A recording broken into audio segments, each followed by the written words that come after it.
ASMR Great Expectations by Charles Dickens. Chapter 8. Mr. Pumblechook's premises in the high street of the market town were of a peppercorny and farinaceous character, as the premises of a corn chandler and seedsman should be.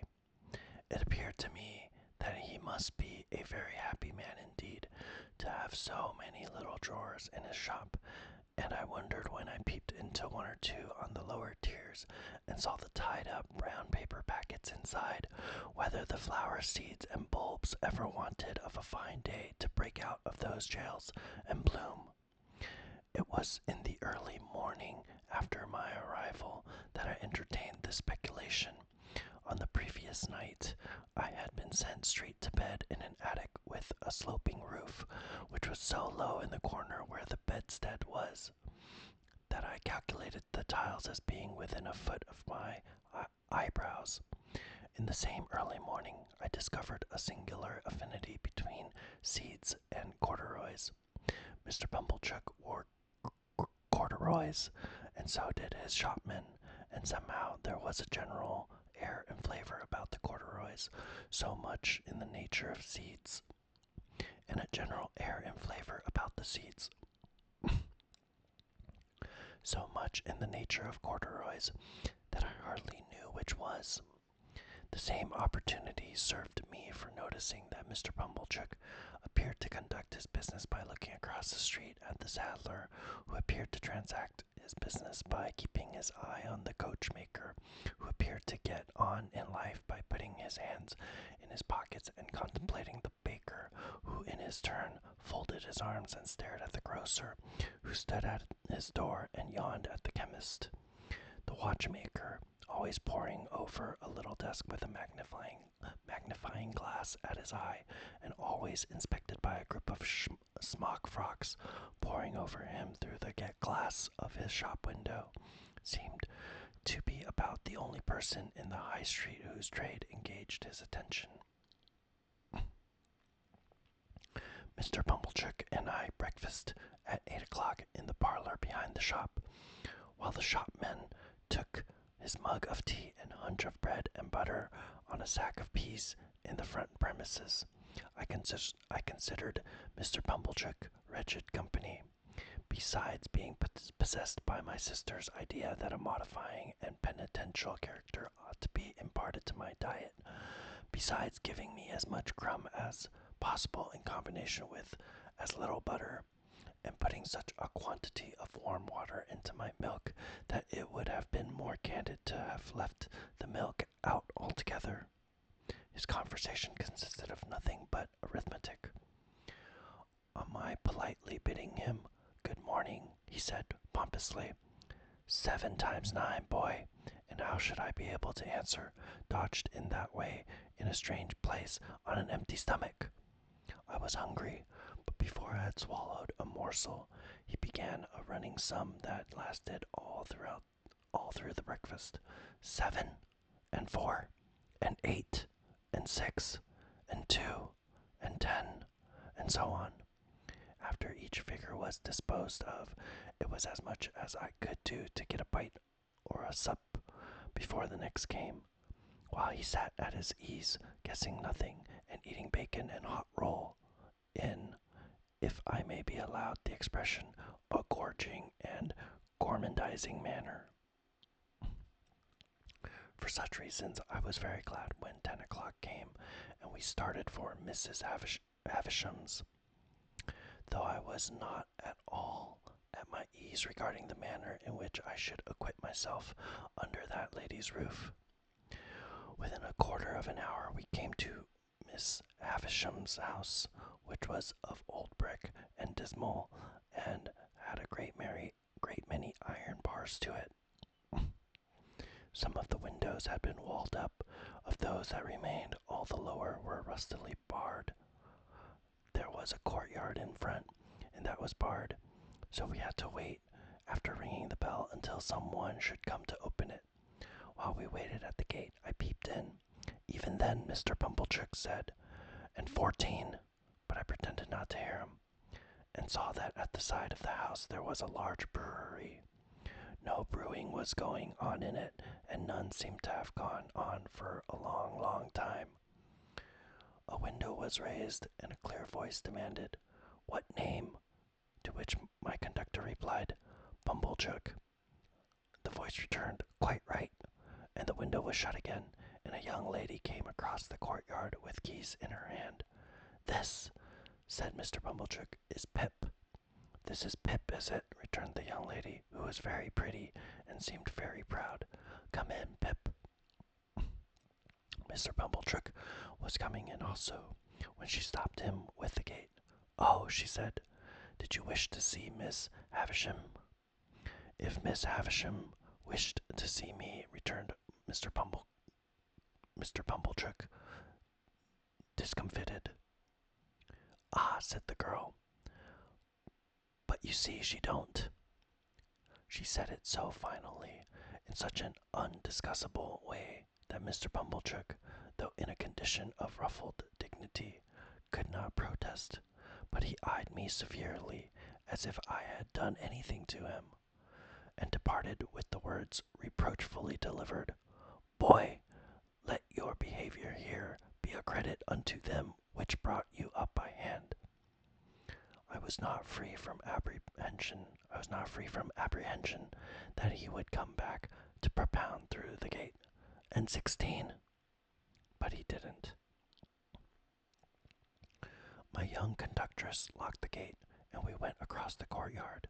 It was paved and clean, but grass was growing in every crevice.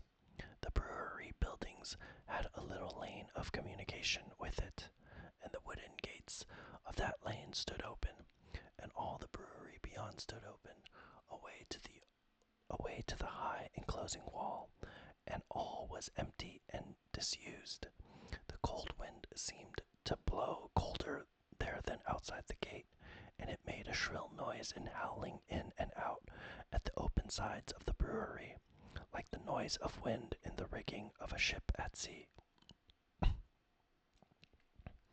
She saw me looking at it, and she said, "You could drink without hurt all the strong beer that's brewed there now, boy." "I should think I could, miss," said I, in a shy way. "Better not try to brew beer there now, or it would turn out sour, boy, don't you think? Don't you think so?" "It looks like it, miss." "Not that anybody means to try," she added, "for that's all done with, and the place will stand as idle as it is till it falls. As to strong beer, there's enough of it in the cellars already to drown the manor house." "Manor house." "Is that the name of this house, miss?" "One of its names, boy." "It has more than one, then, miss?" "One more. Its other name was Satis, which is Greek or Latin or Hebrew, or all three, or all one to me, for enough." "Enough House," said I. "That's a curious name, miss." "Yes," she replied, but it meant more than it said. It meant, when it was given, that whoever had this house could want nothing else. They must have been easily satisfied in those days, I should think, but don't loiter, boy. Though she called me boy so often, and with a carelessness that was far from complimentary, she was of about my own age. She seemed much older than I, of course, being a girl, and beautiful and self-possessed, and she was as scornful of me as if she had been 1 and 20 and a queen. We went into the house by a side door. The great front entrance had 2 chains across it outside, and the first thing I noticed was that the passages were all dark, and that she had left a candle burning there.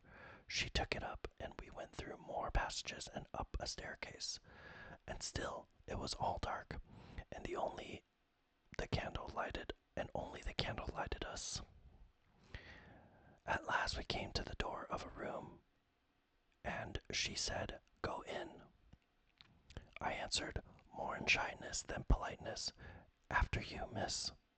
To this she returned, "Don't be a ridiculous boy. I am not going in," and scornfully walked away, and, what was worse, took the candle with her. This was very uncomfortable, and I was half afraid. However, the only thing to be done being to knock at the door. I knocked, and was told from within to enter. I entered, therefore, and found myself in a pretty large room, well lighted with wax candles. No glimpse of daylight was to be seen in it.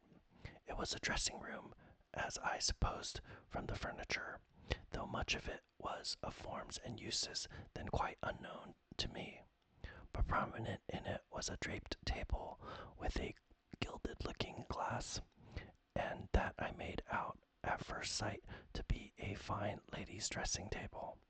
Whether I should have made out this object so soon, if there had been no fine lady sitting at it, I cannot say. In an armchair with an elbow resting on the table and her head leaning on that hand, sat the strangest lady I have ever seen, or shall ever see. She was dressed in rich materials, satins and lace and silks, all of white. Her shoes were white, and she had a long white veil dependent from her hair, and she had bridal flowers in her hair, but her hair was white. Some bright jewels sparkled on her neck and on her hands, and some other jewels lay sparkling on the table. Dresses less splendid than the dress she wore, and half-packed trunks were scattered about. She had not quite finished dressing, for she had but one shoe on. The other was on the table near her hand. Her veil was but half arranged. Her watch and chain were not put on, and some lace for her bosom lay with those trinkets, and with her handkerchief and gloves and some flowers, and a prayer book all confusedly heaped about the looking-glass. It was not in the first few moments that I saw all these things, though I saw more of them in the first moments than might be supposed. But I saw that everything within my view, which ought to be white, had been white long ago, and had lost its luster, and was faded and yellow. I saw that the bride within the bridal dress had withered like the dress, and like the flowers, had no brightness left but the brightness of her sunken eyes. I saw that the dress had been put upon the rounded figure of a young woman, and that the figure upon which it now hung loose had shrunk to skin and bone. Once I had been taken to see some ghastly wax work at the fair, representing I know not what impossible personage lying in state. Once I had been taken to one of our old marsh churches to see a skeleton in the ashes of a rich dress that had been dug out of a vault under the church pavement. Now waxwork and skeleton seemed to have dark eyes that moved and looked at me. I should have cried out if I could. "Who is it?" said the lady at the table. "Pip, ma'am." "Pip?" "Mr. Pumblechook's boy, ma'am. Come to play." "Come nearer. Let me look at you. Come close." It was when I stood before her, avoiding her eyes, that I took note of the surrounding objects in detail, and saw that her watch had stopped at 20 minutes to 9, and that a clock in the room had stopped at 20 minutes to 9. "Look at me," said Miss Havisham. "You are not afraid of a woman who has never seen the sun since you were born." I regret to state that I was not afraid of telling the enormous lie comprehended in the answer. "No." "Do you know what I touch here?" she said, laying her hands one upon the other on her left side. "Yes, ma'am." It made me think of the young man. "What do I touch?" "Your heart." "Broken." She uttered the word with an eager look, and with strong emphasis, and with a weird smile that had a kind of boast in it. Afterwards, she kept her hands there for a little while, and slowly took them away as if they were heavy. "I am tired," said Miss Havisham, I want diversion, and I have done with men and women. Play. I think it will be conceded by my most disputatious reader that she could hardly have directed an unfortunate boy to do anything in the wide world more difficult to be done under the circumstances. I sometimes have sick fancies, she went on, and I have a sick fancy that I want to see some play. There, with an impatient movement of the fingers of her right hand. Play, play, play. For a moment, with the fear of my sisters working me before my eyes, I had a desperate idea of starting round the room in the assumed character of Mr. Pumblechook's chaise cart, but I felt myself so unequal to the performance that I gave it up, and stood looking at Miss Havisham in what I suppose she took for a dogged manner, inasmuch as she said, when we had taken a good look at each other, "Are you sullen and obstinate?" "No, ma'am. I am very sorry for you, and very sorry I can't play just now. If you complain of me, I shall get into trouble with my sister, so I would do it if I could, but it's so new here, and so strange, and so fine, and melancholy." I stopped, fearing I might say too much, or had already said it, and we took another look at each other. Before she spoke again, she turned her eyes from me and looked at the dress she wore, and at the dressing table, and finally at herself in the looking glass. "So new to him," she muttered, "so old to me, so strange to him, so familiar to me, so melancholy to both of us. Call Estella." As she was still looking at the reflection of herself, I thought she was still talking to herself, and kept quiet. "Call Estella," she repeated, flashing a look at me. "You can do that. Call Estella at the door." To stand in the dark in a mysterious passage of an unknown house, bawling Estella to a scornful young lady neither visible nor responsive, and feeling it a dreadful liberty so to roar out her name, was almost as bad as playing to order. But she answered at last, and her light came along the dark passage like a star. Miss Havisham beckoned her to come close, and took up a jewel from the table, and tried its effect upon her fair young bosom, and against her pretty brown hair. "Your own, one day, my dear, and you will use it well. Let me see you play cards with this boy." "With this boy? Why, he's a common laboring boy." I thought I overheard Miss Havisham answer, only it seemed so unlikely. "Well, you can break his heart." "What do you play, boy?" asked Estella of myself, with the greatest disdain. "Nothing but beggar my neighbor, miss." "Beggar him," said Miss Havisham to Estella. So we sat down to cards. It was then I began to understand that everything in the room had stopped, like the watch and the clock, a long time ago. I noticed that Miss Havisham put down the jewel exactly on the spot from which she had taken it up. As Estella dealt the cards, I glanced at the dressing table again, and saw that the shoe upon it, once white, now yellow, had never been worn. I glanced down at the foot from which the shoe was absent, and saw that the silk stocking on it, once white, now yellow, had been trodden ragged. Without this arrest of everything, this standing still of all the pale decayed objects, not even the withered bridal dress on the collapsed form could have looked so like grave clothes, or the long veil so like a shroud. So she sat, corpse-like, as we played at cards, the frillings and trimmings on her bridal dress looking like earthy paper. I knew nothing then of the discoveries that are occasionally made of bodies buried in ancient times, which fall to powder in the moment of being distinctly seen.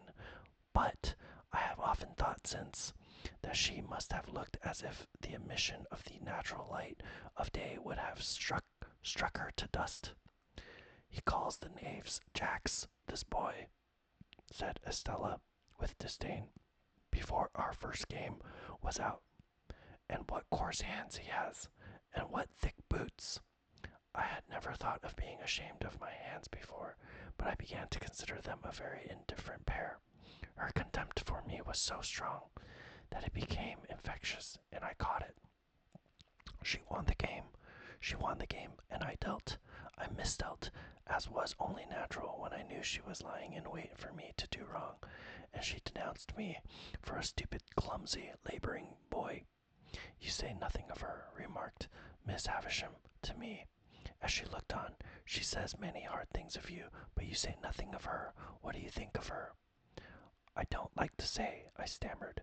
Tell me in my ear, said Miss Havisham, bending down. I think she is very proud, I replied in a whisper. Anything else? I think she is very pretty. Anything else? I think she is very insulting. She was looking at me then with a look of supreme aversion. Anything else? I think I should like to go home and never see her again, though she is so pretty. I am not sure that I shouldn't like to see her again, but I should like to go home now. You shall go soon, said Miss Havisham aloud. Play the game out.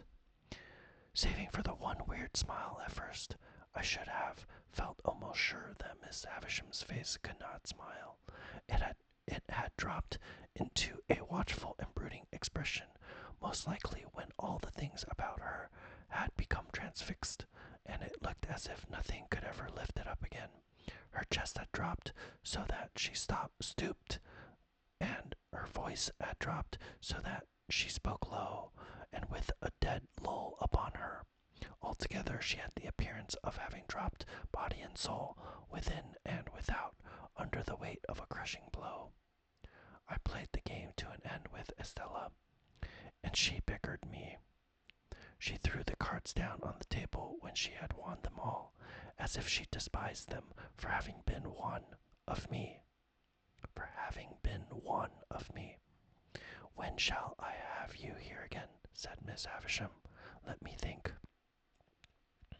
I was beginning to remind her that today was Wednesday, when she checked with me with her former impatient movement of the fingers of her right hand.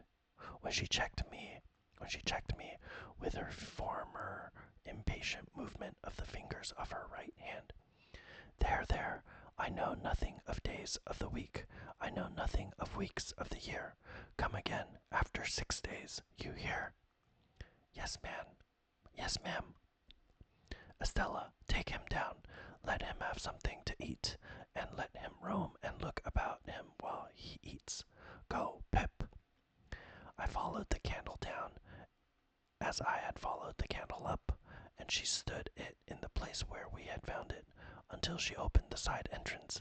I had fancied, without thinking about it, that it must necessarily be nighttime. The rush of the daylight quite confounded me, and made me feel as if I had been in the candlelight of the strange room many hours. You are to wait here, you boy, said Estella, and disappeared and closed the door. I took the opportunity of being alone in the courtyard to look at my coarse hands and my common boots. My opinion of those accessories was not favorable. They had never troubled me before, but they troubled me now as vulgar appendages. I determined to ask Joe why he had ever taught me to call those picture cards jacks, which ought to be called knaves. I wished Joe had been rather more genteelly brought up, and then I should have been so too. She came back with some bread and meat and a little mug of beer. She put the mug down on the stones of the yard and gave me the bread and meat without looking at me, as insolently as if I were a dog in disgrace. I was so humiliated, hurt, spurned, offended, angry, sorry. I cannot hit upon the right name for this smart. God knows what its name was, that tears started to my eyes. The moment they sprang there, the girl looked at me with a quick delight in having been the cause of them. This gave me power to keep them back and to look at her. So she gave a contemptuous toss, but with a sense, I thought, of having made too sure that I was so wounded, and left me. But when she was gone, I looked about me for a place to hide my face in, and got behind one of the gates in the brewery lane, and leaned my sleeve against the wall there, and leaned my forehead on it and cried. As I cried, I kicked the wall and took a hard twist at my hair. So bitter were my feelings, and so sharp was the smart without a name that needed counteraction. My sister's bringing up had made me sensitive. In the little world in which children have their existence, whosoever brings them up, there is nothing so finely perceived and so finely felt as injustice. It may be only small injustice that the child can be exposed to, but the child is small, and its world is small, and its rocking horse stands as many hands high, according to scale, as a big-boned Irish hunter.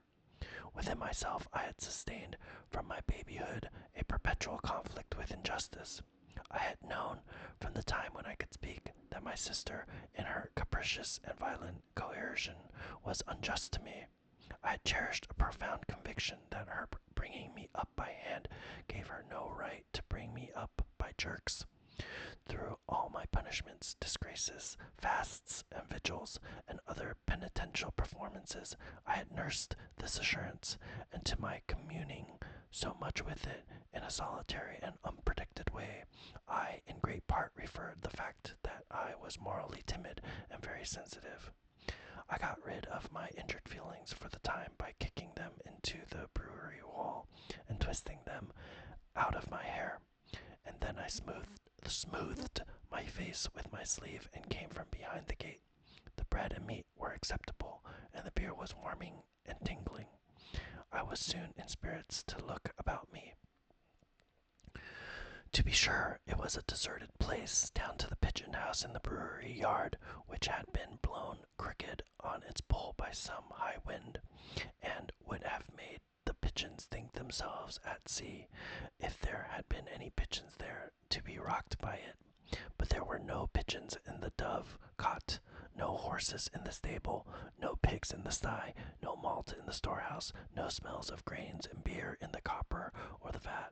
All the uses and scents of the brewery might have evaporated with its last reek of smoke. In a by-yard there was a wilderness of empty casks, which had a certain sour remembrance of better days lingering about them, but it was too sour to be accepted as a sample of the beer that was gone. And in this respect I remember those recluses as being like most others. Behind the furthest end of the brewery was a rank garden with an old wall, not so high, but that I could struggle up and hold on long enough to look over it, and see that the rank garden was the garden of the house, and that it was overgrown with tangled weeds, but that there was a track upon the green and yellow paths, as if someone sometimes walked there, and that Estella was walking away from me even then, but she seemed to be everywhere. For when I yielded to the temptation presented by the casks and began to walk on them, I saw her walking on them at the end of the yard of casks. She had her back towards me, and held her pretty brown hair spread out in her two hands, and never looked round, and passed out of my view directly. So in the brewery itself, by which I mean the large paved lofty place in which they used to make the beer, and where the brewing utensils still were. When I first went into it, and rather oppressed by its gloom, stood near the door looking about me, I saw her pass among the extinguished fires, and ascend some light iron stairs, and go out by a gallery high overhead, as if she were going out into the sky. It was in this place, and at this moment, that a strange thing happened to my fancy. I thought it a strange thing then, and I thought it a stranger thing long afterwards. I turned my eyes, a little dimmed by looking up at the frosty light, towards a great wooden beam in a low nook of the building near me on my right hand, and I saw a figure hanging there by the neck, a figure all in yellow white, with but one shoe to the feet, and it hung so that I could see that the faded trimmings of the dress were like earthy paper, and that the face was Miss Havisham's, with a movement going over the whole countenance as if she were trying to call to me. In the terror of seeing the figure, and in the terror of being certain that it had not been there a moment ago, I at first ran from it, then ran towards it, and my terror was greatest of all when I found no figure there. Nothing less than the frosty light of the cheerful sky, the sight of people passing beyond the bars of the courtyard gate, and the reviving influence of the rest of the bread and meat and beer would have brought me round. Even with those aids, I might not have come to myself as soon as I did, but that I saw Estella approaching with the keys to let me out. She would have some fair reason for looking down upon me, I thought, if she saw me frightened, and she would have no fair reason. She gave me a triumphant glance in passing me, as if she rejoiced that my hands were so coarse and my boots were so thick, and she opened the gate and stood holding it. I was passing out without looking at her, and when she touched me with a taunting hand. "Why don't you cry?" "Because I don't want to." "You do," said she. "You have been crying till you are half blind, and you are near crying again now." She laughed contemptuously, pushed me out, and locked the gate upon me. I went straight to Mr. Pumblechook's, and was immensely relieved to find him not at home. So, leaving word with the shopman on what day I was wanted at Miss Havisham's again, I set off on the 4-mile walk to our forge, pondering as I went along on all I had seen, and deeply revolving that I was a common laboring boy, that my hands were coarse, that my boots were thick, that I had fallen into a despicable habit of calling knaves jacks, that I was much more ignorant than I had considered myself last night, and generally that I was in a low-lived bad way.